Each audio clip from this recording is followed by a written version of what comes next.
बड़ो पर्वत उठाई लियो। सब दौड़ करके गए, सबने अपनी अपनी छड़ी लगाई। श्री नंददास जी अष्ट सखा है ना, उनमें एक नंददास जी हैं। गिन लो एक बार, सूरदास, गोविंददास, नंददास, कृष्णदास, छीत स्वामी, चतुर्भुजदास, कुंभन दास और कृष्णदास। हो गए, है गए ना 8। ये अष्ट सखा है। इनमें एक है नंददास। नंददास जी को चरित्र बहुत सुंदर है, कृष्णदास जी को भी बहुत मधुर है। नंददास जी को ऐसा बतावे कि उनको गोस्वामी तुलसीदास जी से कछु संबंध हतो।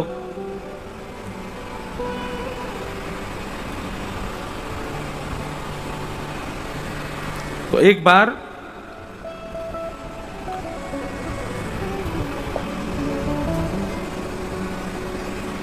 गोस्वामी तुलसीदास जी महाराज ने नंददास जी को पत्र लिखो, और पत्र में लिख करके नंददास जी से निवेदन कर रहे हैं, कहाँ कमी रघुनाथ के छोड़ी कुल की कहानी।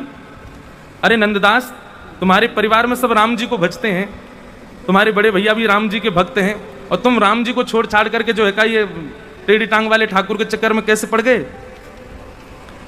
तो श्री नंददास जी उनको प्रति उत्तर में भाव कहें, हम चाकर रघुनाथ के जन्म जन्म के दास। बोले भैया मैं चाकर तो राम जी को ही हूं, जन्म जन्म तो उनको ही दास रहूंगा, लेकिन रूप माधुरी मन हर्यो डार प्रेम की फांस। मैं चाकर तो राम जी को ही हूं, सेवक तो राम जी को ही हूं, लेकिन कहा करूं या कन्हैया की रूप माधुरी में ऐसा मेरा मन लग गयो है कि इनने, मैं ना गयो इनके पास, इनने मेरे गले में प्रेम की फांस डार के मुंह को अपने पास खींच लियो है। और भैया ये सत्य ही मानियो, ये तुमको ठाकुर जी प्रिय लग रहे हैं ना देखवे में, सबको नए लगे। बिहारी जी हजारों लोग दर्शन करवे जामे, पर सबको बिहारी जी बहुत प्रिय लगते हो ऐसा ना है। कई लोग तो यही मारे जामे, हमारे बिगड़े काम बनाए दो बिहारी जी, हम तो यहाँ मारे आए हैं। पर बिहारी जी कोई को यदि अति प्रिय लग गए तो यही समझियो तुमको बिहारी जी ना है, बिहारी जी को तुम प्रिय लग गए हो। नंददास जी यहां प्रमाणित कर रहे हैं, और यह बात बिल्कुल सत्य है। नंददास जी कह रहे हैं, बोले मैं कहा करूं, रूप माधुरी मन हर्यो डार प्रेम की फांस। मोए तो इनते प्रेम ना भयो, इनको मोते प्रेम है और इनने मैं खींच लियो अपनी तरफ, अब कहा करूं। गोस्वामी जी ने फिर एक पत्र लिखो, और आप पत्र में कहा लिख के कह रहे हैं, बोले धाम रुचे तो रहो अयोध्या, पुरी रुचे रहो काशी, बन रुचे रहो दंडक वन, गिरी कामद अविनाशी। धाम में रहवे को मन हो तो भैया अयोध्या में रहना चाहिए, और पुरी में रहवे को मन करे तो काशी पुरी सबसे बढ़िया है, वन में रुकवे को मन करे तो दंडक वन में रुको, और अगर गिरी रुचे तो यानी कि पर्वत के समीप रहना हो तो कामतानाथ चित्रकूट उनके पास रहो। तो नंददास जी को जैसे पत्र आया तो नंददास जी ने रिटर्न आंसर लिख के भेजो, कहा जो गिरी रुचे तो रहो गोवर्धन, नाम रुचे तो गाम रुचे तो रहो नंद गाम, नगर रुचे तो बसो श्री जमुना तट, शोभा सागर अति अभिराम, सरिता रुचे तो बसो श्री जमुना, सरिता रुचे तो बसो श्री यमुना, सकल मनोरथ पूर्ण काम, नंददास वन रुचे तो बसो श्री भूमि वृंदावन धाम। नंददास जी ने रिटर्न में लिख के भेज दिया, बोले ये सब है, पूरी मथुरा बढ़िया है, और गिरी हमारे गिरिराज जी बढ़िया हैं, और नदी हमारी जमुना जी बढ़िया है, वन हमारो वृंदावन बढ़िया है, गांव हमारो नंदगाम बढ़िया है।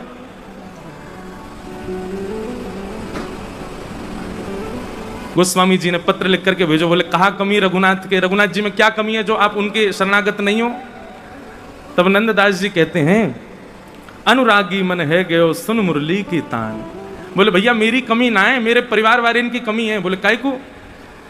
बोले मेरो जन्म भयो और मेरो जन्म हेतु नाम रख दियो नंददास, मेरो नाम रख देते रामदास राघवदास तो उन्हीं कोई दास रहते, अब मेरो जन्मते ही नाम नंददास है तो मैं नंद नंदन की शरण में क्यों ना रहूं। और फिर अंत में नंददास जी एक बड़ी व्यंग की और बड़ी मीठी बात कहते हैं। क्या कहते हैं? बोले देखो राम जी की शरणागत होवे में कोई दिक्कत नहीं है, पर राम जी मर्यादा पुरुषोत्तम है, एक ही पत्नी व्रत धारण करते हैं। तो हमारो कन्हैया बहुत बढ़िया है, जितनी पत्नी मिल जाए सब पे ब्याह कर ले। कहीं राम जी की शरण में रहे तो वो तो संकोच करेंगे शरण में लेवे में, लेकिन हमारे ठाकुर जी संकोच नहीं करेंगे।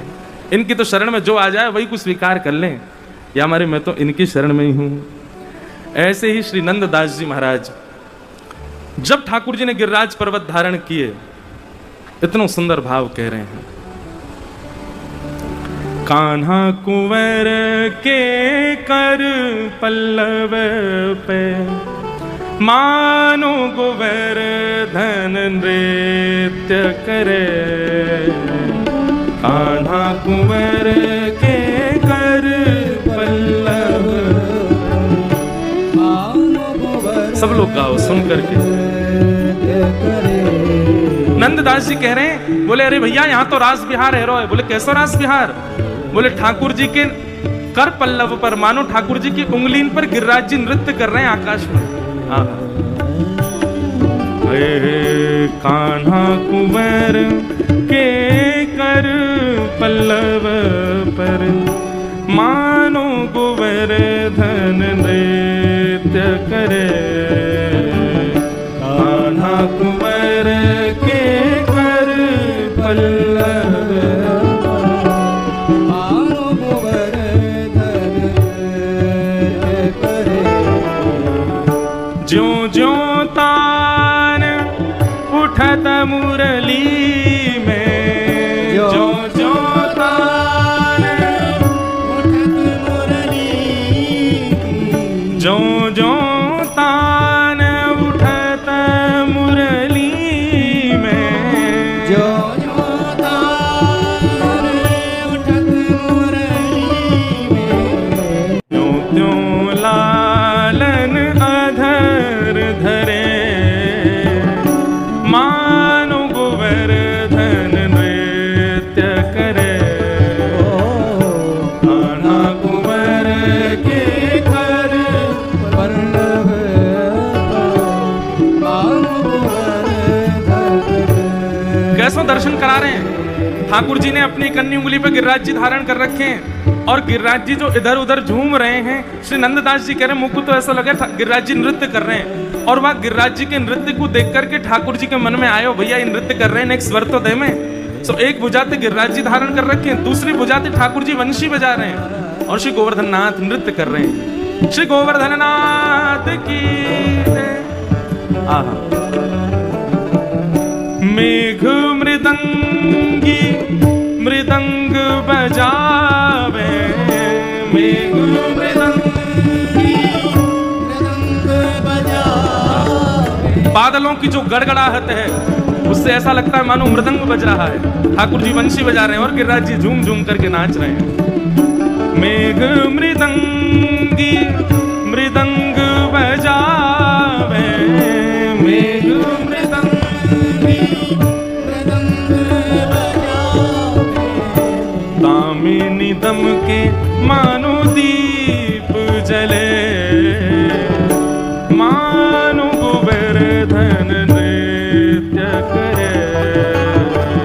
दामिनी दम के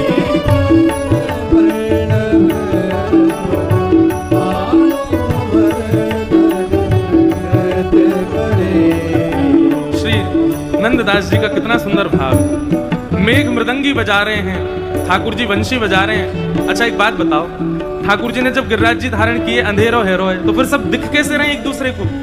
वहां कोई मसाल जला के थोड़ी खड़ा हो, इतनी व्यवस्था थोड़ी है। तो बोले बीच बीच में जब बादल कड़कते हैं और उनकी जब दामिनी निकलती दमकती है, उसके प्रकाश जब होता है तब एक दूसरे को सब लोग देखते हैं। दामिनी दम के मानो दीप जले, कान्हा कुंवर के कर पल्लव पर, मानो गोवर्धन नृत्य करे। ग्वाल ताल दे नीको गावे, ग्वाल ताल दे नीको गावे, ग्वाल ताल दे नीको गावे, ग्वाल ताल दे नीको गावे। देखो ये सब भावना इतने सुंदर दर्शन कराते हैं। ठाकुर जी वंशी बजा रहे हैं, मेघ मृदंग बजा रहे हैं, गिरिराज जी नृत्य कर रहे हैं और ग्वाल बाल ताल दे दे करके गा रहे हैं। और बीच बीच में एक स्वर और सुनाई दे रहा है। वो स्वर किसका है? गायन के संग सुर जो भरे, मानो गोवर्धन नृत्य करे।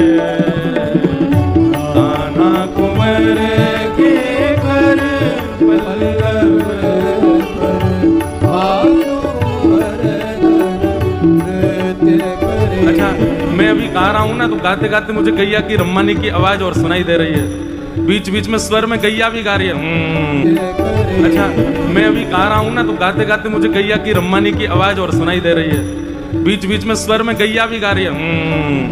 अम्मा ऐसी करे गैया, और वो भी स्वर में गा रही है। नंददास जी सुन रहे हैं, सब ग्वाल बाल गा रहे हैं, गैया रम्मा रही हैं, ठाकुर जी बंशी बजा रहे हैं, मेघ मृदंग बजा रहे हैं, गिरिराज जी झूम झूम करके नृत्य कर रहे हैं। और या दृश्य को देख करके देत आशीष सकल ब्रज नारी, देत आशीष सकल ब्रज नारी, देत आशीष सकल गोपी जन, देत आशीष सकल गोपी जन, बरखा को जल अमित झरे, मानु गोवर्धन नृत्य करे, कान्हा कुंवर के कर पल्लव, मानु गोवर्धन नृत्य करे, अति अद्भुत अवसर गोवर्धन, अति अद्भुत अति अद्भुत अवसर गिरिधर को, अति अद्भुत अवसर गिरिधर को, नंददास के दुख हरे, मानो गोवर्धन नृत्य करे, कान्हा कुंवर के कर पल्लव, मानो गोवर्धन नृत्य करे, मानो गोवर्धन नृत्य करे, मानो गोवर्धन नृत्य करे, मानो गोवर्धन नृत्य करे। श्री गिरिराज धरणे की जय। ठाकुर जी नक पर गिरिराज जी धारण कि देखो कैसा दर्शन, ये चिंतन में आने वाले दर्शन हैं। अगर देखा जाए तो भयावह दृश्य है। मूसलाधार बारिश आ रही है, ठाकुर जी गिरिराज जी 7 वर्ष के लाला गिरिराज जी धारण करके खड़े हैं, सब ब्रजवासी अपनी जान बचाने के लिए खड़े हैं, और कोई सामान्य वर्षा नहीं है। शेष नाग ने बांध बांध रखा है कि बाहर का पानी भीतर नहीं आ जाए। अमित प्रलय जैसा हो रहा है वृंदावन में। अगस्त मुनि एक कोने में बैठकर के संपूर्ण जल का पान कर रहे हैं। सुदर्शन जी आकाश में द्रुत गति से घूम करके पानी को सुखा रहे हैं कि कहीं ब्रजवासियों पर कोई संकट ना आ जाए। लेकिन ऐसी विषम परिस्थिति में भी सब ब्रजवासी नाच रहे हैं, गा रहे हैं, आनंद कर रहे हैं, ठाकुर जी बंशी बजा रहे हैं, गिरिराज जी नृत्य कर रहे हैं। ये दृश्य कोई आचार्य ही देख सकते हैं। नंददास जी देख रहे हैं ऐसा दृश्य। ये तो थे नंददास जी के दर्शन। अब हमारे जयदेव महाप्रभु क्या देख रहे हैं? अभिनव जलधार सुंदर धृतमंदर धृतमंदर श्रीमुख चंद्र चकोर जय जय देव हरे। श्री राधा मुख चंद्र चकोर जय जय देव। श्री जयदेव महाप्रभु देख रहे हैं, बोले ठाकुर जी ने गिरिराज जी धारण किए हैं और बिल्कुल सामने श्री जी बैठी हैं, बिल्कुल सामने किशोरी जी खड़ी हैं। ठाकुर जी ने जब गिरिराज जी धारण किए तो तब ठाकुर जी के मन में यह भाव हो कि अभी बचावे के काजे ब्रजवासी को गिरिराज जी उठा रहा हूं। लेकिन गिरिराज जी उठाते ही भ्रगुटी टेढ़ी करके ठाकुर जी इंद्र को संकेत करवे वारे की वर्षा बंद कर, अभी नहीं तो देख लूंगा मैं। ठाकुर जी कैसे हैं? वेदों में वर्णन है कि ठाकुर जी तो इच्छा करते हैं, वो इच्छा ही देवताओं को पता चल जाती है कि अब हमें क्या करना है। तो ठाकुर जी ने जब गिरिराज जी धारण किए, ठाकुर जी उसी समय मन में सोच लेते, अरे इंद्र तेरी इतनी हिम्मत, तू वर्षा कर रहा हो, बंद करिए।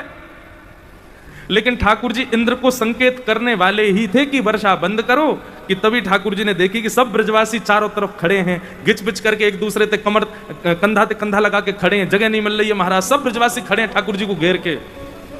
लेकिन ठाकुर जी जहां शिला पर खड़े हैं वहां ठीक सामने हमारी श्यामाजू खड़ी हैं, किशोरी जी खड़ी हैं। और ठाकुर जी ने जैसे किशोरी जी को देखो, देखते ही बोले ये अवसर बढ़िया है। किशोरी जी सामने खड़ी हैं, इनको देखवे के काजे बार बार समय तो मिले ना है, कभी जे कहीं चली जाएं, कभी कोई कार्य में व्यस्त रहे, सब ब्रजवासी इनके बीच में देखवे में लज्जा आवे, ये बढ़िया समय है, ये भी 7 दिन यहीं खड़ी रहेंगी, हिलेंगी डुलेंगी है ना है। और 7 दिन नहीं, ठाकुर जी ने तो इंद्र को संकेत यूं किया, बोले तो पे जितनी है सके, जितनो जोर लगा के बरसा सके तू बरसा तो रहे। श्री जी सामने खड़ी है, मैं देख तो लूं लेकिन श्री मुख चंद्र चकोर जय जय देव हरे। ठाकुर जी किशोरी जी को देख रहे हैं, देखते देखते देखते महाराज युगल गीत में आज सवेरे एक भाव पढ़ रहे हो मैं, तो युगल गीत में वर्णन आवे कि ठाकुर जी जब सवेरे सवेरे गैया चरावे जामे तब तो नीलकांति रहे ठाकुर जी की, लेकिन जब शाम को गैया चरा करके लौट के आवे और ठाकुर जी ऐसे है जाए पीरे पीरे से पके हुए फल के समान। युगल गीत में स्पष्ट लिखा है। टीकाकार वर्णन करते हैं, बोले ठाकुर जी सवेरे जामे तो नीले और शाम को आवे तो पीरे काई को है जाए। बोलो किशोरी जी की याद में इतनी दग्ध है जाए हृदय में, इतने व्याकुल है जाए ठाकुर जी कि आज सवेरे ते है श्री जी दिखी ना है मुकु, तो जा प्रकार से नेक उष्णता प्राप्त करके कोई फल पक जावे, ऐसी नीले ठाकुर जी शाम तक पक जामे। अब यूं है जाए कि बस अब कैसे श्री जी दिखाए दो मुकु। श्री जी को देखने के काजे इतने व्याकुल है जाए ठाकुर जी। श्री मुख चंद्र चकोर जय जय देव हरे। वो तो 7 दिन बाद इंद्र ने संकेत पहुंचाया, बोले जय जय सबरो पानी खत्म है गयो, अब कहा करूं, अब मुंह पे जल ही ना बचो, सबरो खत्म है गयो, खर्च है गयो। तब ठाकुर जी ने फिर गिरिराज जी नीचे धरे, नहीं तो महाराज ठाकुर जी की इच्छा तो यूं ही हती कि अब वैकुंठ आदि ये सब कोई और संभाल ले, मैं तो अब यूं ही खड़ा रहूंगा, श्री जी सामने खड़ी है, मैं इनको दर्शन कर रहा हूं, बस यही दर्शन में ही पूरा जीवन व्यतीत है जाए, पूरी लीला है जाए। आगे की लीला हे इंद्र आदि हे नारद आदि देवताओं देख लियो आगे की लीला कौन करनी है, मैं तो अब कहीं ना जा रहा हूं, मैं तो यूं ही खड़ा रहूंगा और श्री जी को देखता रहूंगा। ये जो श्रीनाथ जी को स्वरूप है ना, या के अनेक भाव हैं, पर एक भाव ये भी है कि श्री जी को देखते हुए ठाकुर जी को स्वरूप है। किशोरी जी को जब ठाकुर जी देखें तब कैसे देखें, बोले ऐसे देखें ठाकुर जी, किशोरी जी को देख रहे हैं ऐसे। ठाकुर जी की गोवर्धन लीला भाई सब ब्रजवासी ने खूब आनंद किया।